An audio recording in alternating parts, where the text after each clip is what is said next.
Hey guys, what's up? On today's episode, we start off with Unbox Today, where we take Samsung's new foldable and try to figure out what on earth were they thinking with that device. Is it a phone? Is it a tablet? We find out on today's episode. We also have a very special unboxing of a smart yoga mat, which doubles up as your yoga instructor on the go. And a special conversation lined up with the founder of Hotmail, Sabir Bhatia, on what he thinks the future of the internet would be like. I'm your host, Aayush Ailawadi, and this is Tech Today.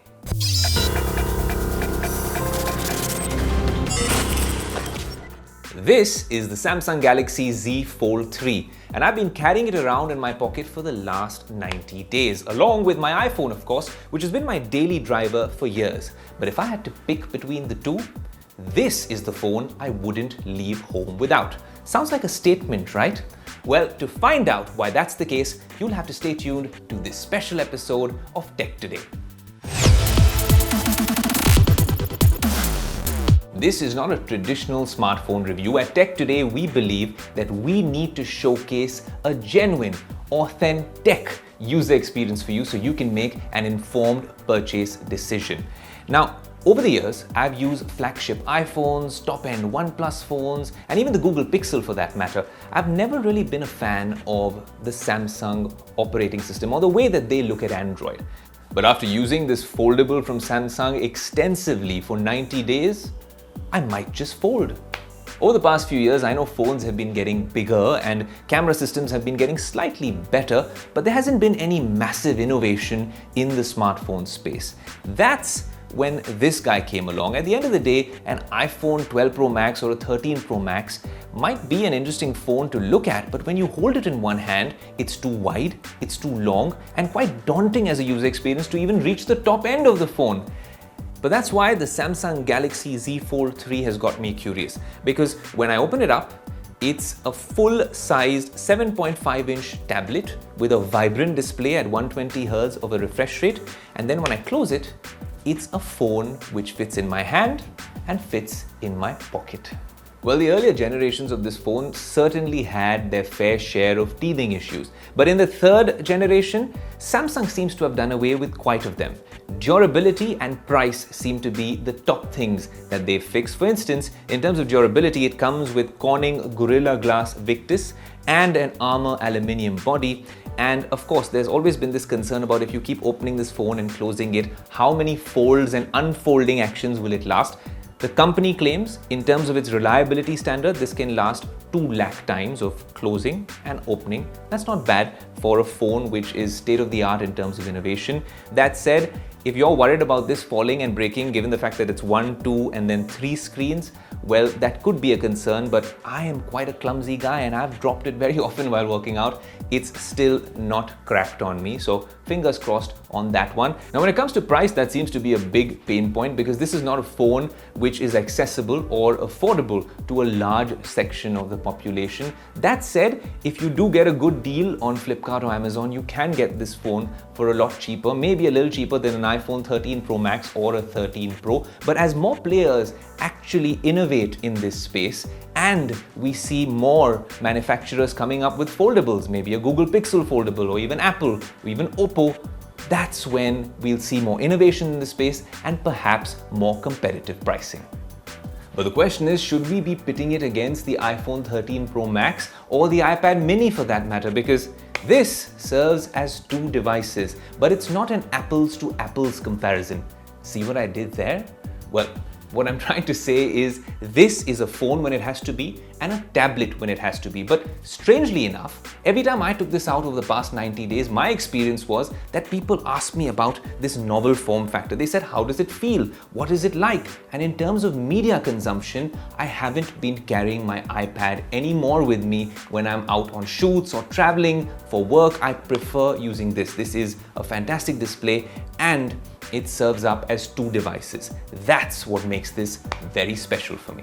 Also, the S Pen Pro support on this has made this quite a delightful tablet experience. I can jot down notes while I'm out on shoots. I can quickly make markups on documents and do stuff with my Kindle as well. This is a content consumption monster. That's what I've learned over the last 90 days. I enjoy watching content, binging my Netflix shows and 4K HDR sort of content on this 7.5-inch screen. Remember, this is almost as big as an iPad mini, a lot more expensive, but it has much smaller bezels, a better resolution, a better display, and a 120Hz OLED screen. This phone genuinely means business when it comes to content consumption. You remember when Nokia had the Communicator and even the N-Gage QD, I think their gaming phone? Using this phone gives you a whiff of that time. It really takes you back down memory lane because you can use it in flex mode, and it's quite interesting, especially when you're watching YouTube videos in flex mode or using the lower part of the screen to do more things. In terms of multitasking, frankly, I'm not the biggest fan of Android on tablets because iOS does a fantastic job, but when it comes to multitasking, Apple isn't giving us a Mac OS-like experience on its overpowered iPads. This phone on Snapdragon 888 gives you some nifty multitasking abilities as well. For instance, if you want to drag, well, this particular application onto the main screen and then use different parts of the screen, you could open 5 to 7 different windows. You have floating windows as options as well. This seems like, well, something special that is brewing in the Samsung ecosystem, and maybe this could be the starting point. If you ever have to escape the Apple ecosystem, that's something we should explore on a subsequent episode of Tech Today. Okay, about the camera system, let's just get it out of the way. This isn't the world's most impressive camera system. These three at the back take fairly decent photos, especially in daylight. The front selfie camera is half decent, nowhere close to the Google Pixel 6 Pro or the iPhone 13 Pro, even the Samsung S21 Ultra. But it's quite a dud when you use the inner selfie camera. It's hidden in plain sight because of this pixel technology that they use to mask this camera, and it's not the best output when it comes to photos. Frankly, not something you should be putting in a smartphone in the year 2021. Well, it's not all hunky-dory for this device. At the end of the day, it costs nearly 1.5 lakh rupees. Even if you get it on a scheme, in a country like India especially, a lot of people would opt for the iPhone, no matter how minimal the innovation is for the last 100 years on that particular device. Also, people are worried about the durability factor because this is a new technology which perhaps will challenge the status quo. A lot of us who are on the Apple ecosystem would be a little worried about how this would integrate with some of their Apple devices. The short answer, Samsung has a competing ecosystem, and that's something that I want to try out over the next few days and perhaps make a subsequent video for all of y'all, pit the two ecosystems together, because frankly, there isn't another ecosystem like the Apple ecosystem at this point. Maybe Samsung has the clout and the resources to challenge Apple at some point, especially with the new Galaxy Watch 4. But for now, I must say I'm really impressed with this particular foldable device. The fact that Samsung has tried not once, not twice, but 3 times, and like they say, 3 times a charm, with this particular foldable, and they're doing quite a good job with each and every iteration. Until the Apples and Googles of the world actually come up with a foldable product, I have to say that we have to give them full marks for innovation. And in fact, you should tell us what you think of this device in the YouTube comment section, and of course here on Twitter and Instagram. Until then, I'll be folding away.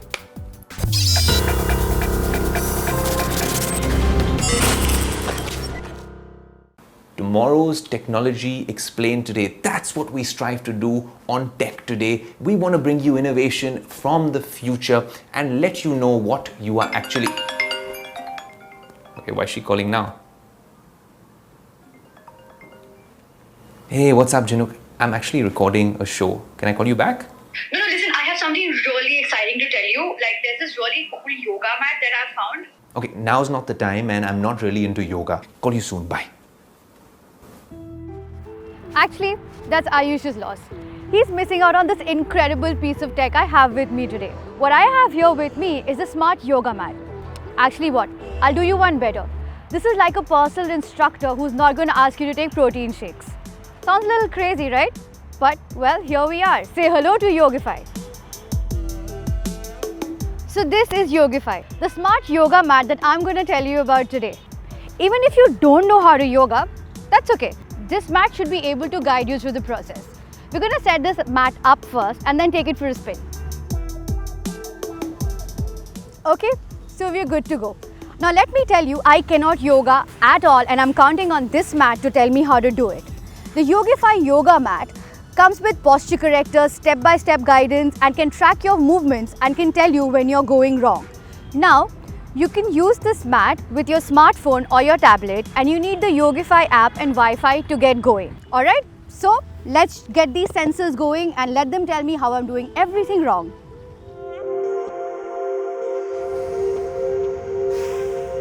So, how did I do?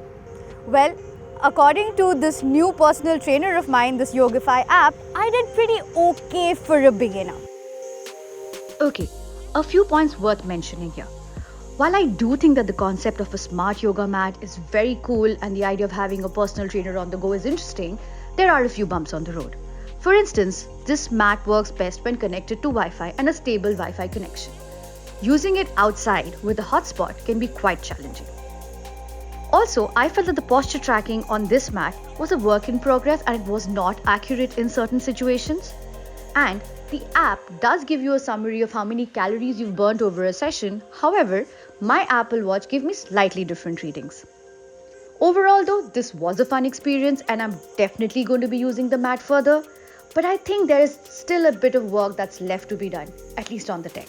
Well, I'm not sold on the yoga idea yet, but that certainly inspired me to go and pack in a quick workout. Something I am a believer of is the Web 3.0 world, the future of the internet. And that's what we're going to be talking about on the other side of this commercial break.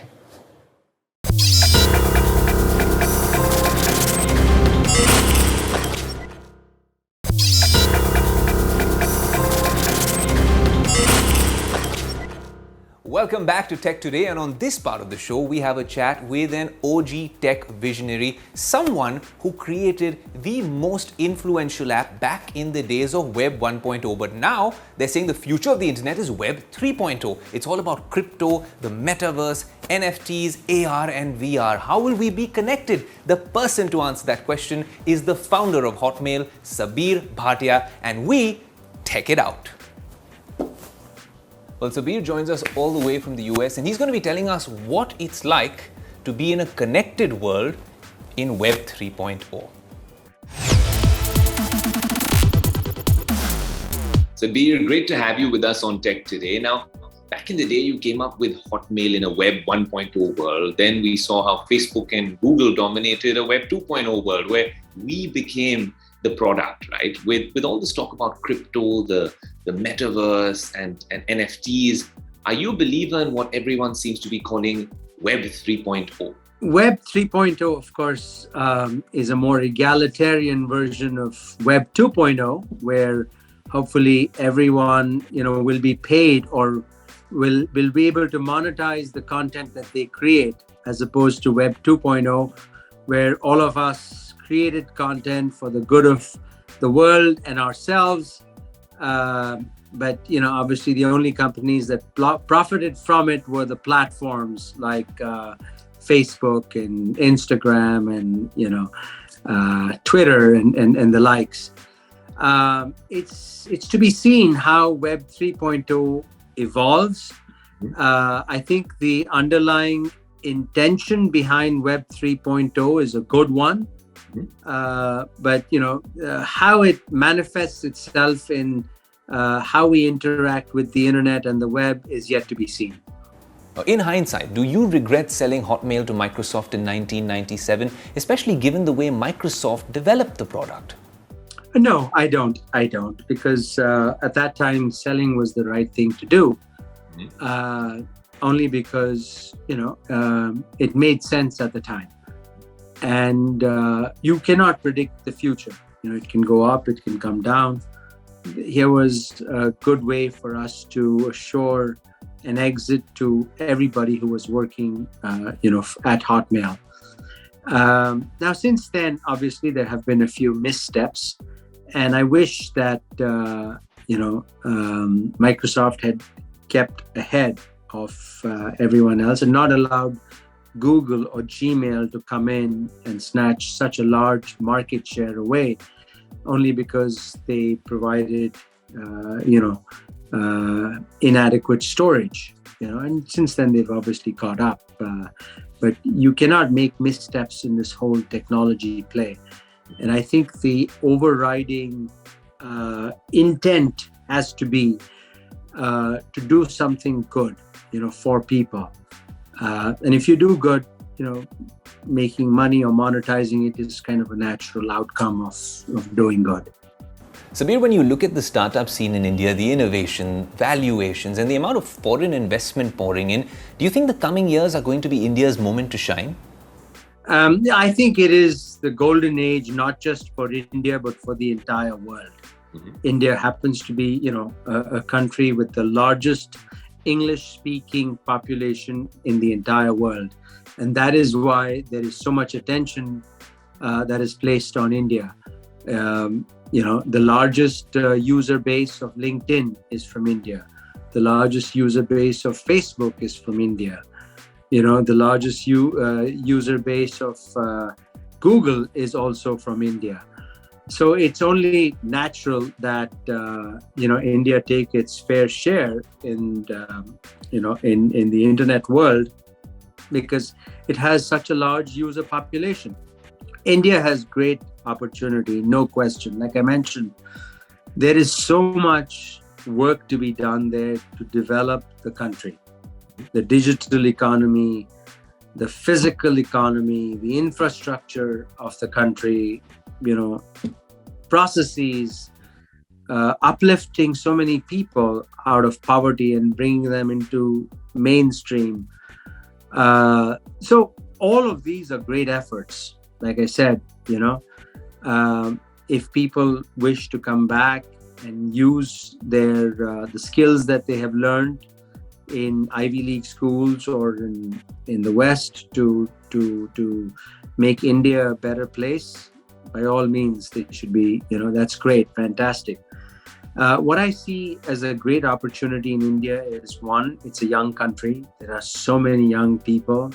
They're all digitally literate. They're no different from young people anywhere else in the world. They have hopes and aspirations. They have dreams. They've got knowledge. They're very tech savvy. That is very encouraging. And I think any company or any software product has to tap into that force. And that is unique because India has such a large population of young people to really uplift India from being like a third world country to hopefully being a first world country. Sabir, thanks so much for joining us on Tech Today. It's been an absolute pleasure catching up with you and discussing tomorrow's technology today. We now move on to my favorite part of the show, where you, the Tech Today community, can engage with us and be a part of the show. Get some of your queries answered. We've had so many of you all writing in on Instagram, Twitter, and LinkedIn, and these are our handles. You can always reach out and even speak to me on Twitter, Instagram, and the like, and we'll always get back in touch, and we'll also pick some of the best ones for the show. The first one comes in from Saurabh, and Saurabh's asking, is it worth waiting for the Google Pixel Watch? Of course, he tweeted out to the Business Today handle. Saurabh, that's a great question.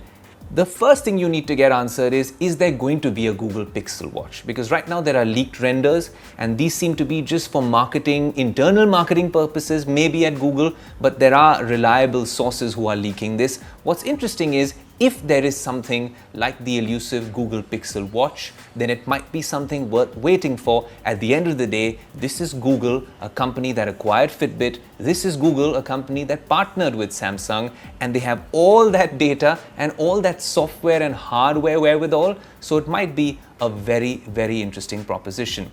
Alright, so Dr. Arun asks, would you recommend the Ola scooter over the Aether scooter? Now that's an interesting question because I haven't personally ridden the Ola electric offering yet. There's been so much of a delay in terms of them actually getting those scooters onto the road and delivering them to their customers. Of course, there has been a semiconductor shortage which has been causing that. That said, Aether has built on this slow and steady in true startup stealth mode, built a very loyal, engaged community, some true Aether fanboys, and it has become a very cool product. But of course, Ola comes in with all the might of the Ola group, and of course there's been a lot of marketing that's going in there as well. But we'll know mid-December once we've actually ridden the scooter, and we've also had some time checking out the tech of the scooter, because right now when Ola's putting out that scooter, they've only given it for rides without the software. We want to test the software on Tech Today, and it's coming very soon.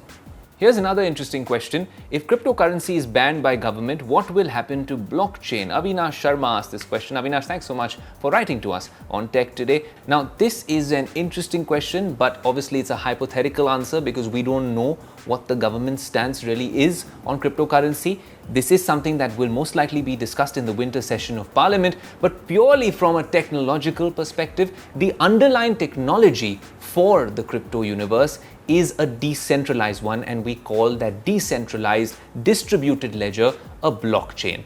And a ban on anything else in the crypto universe doesn't necessarily entail a ban on blockchain, which is a technology that has many benefits in the banking space, in the financial sector, and also in the logistics space. Guys, keep writing into us. The team wants to hear from you. And thanks so much for watching. Until next week, adios.